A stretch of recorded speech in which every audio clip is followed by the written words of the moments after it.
وہاں پر قطوفها دانیہ، اس کے پھل جھکے ہوئے ہوں گے. دنیا میں کھجور توڑنی ہو کتنا اوپر چڑھنا پڑتا ہے، پھل بہت اونچے اونچے، وہاں پر خوشے جھکے ہوئے ہوں گے. اور آدمی کہے کہ خود ہی میرے منہ میں آ جائے تو خود ہی منہ میں آ جائے.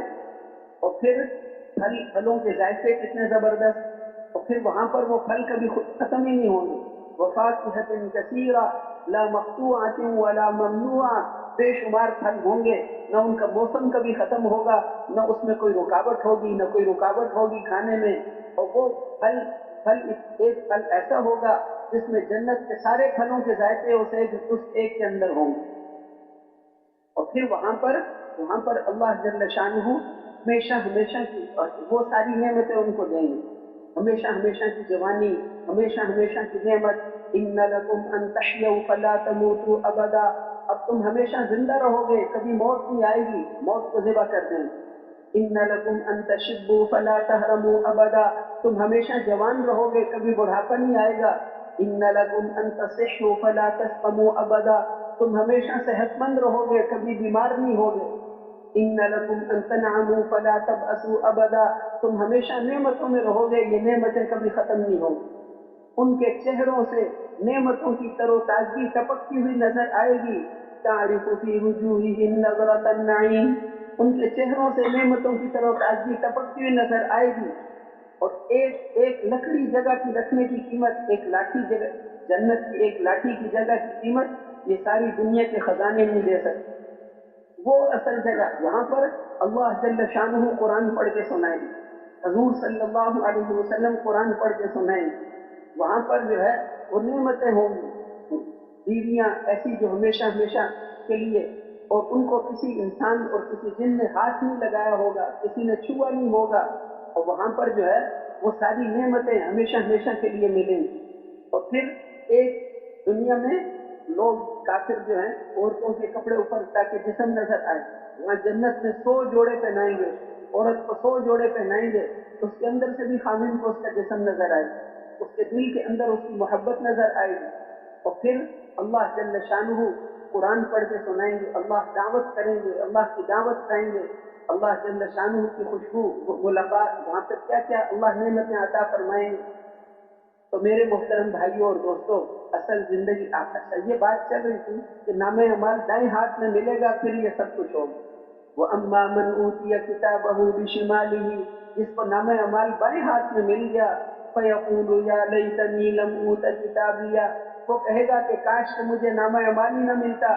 وَلَمْ أَدْرِ مَا حِسَابِيَهْ، اور مجھے اپنے حساب کا ہی پتہ نہ چلتا. یا لیتہا کانت القاضیہ، موت مجھے ختم کر دیتی، کیوں میں دوبارہ زندہ ہو گیا.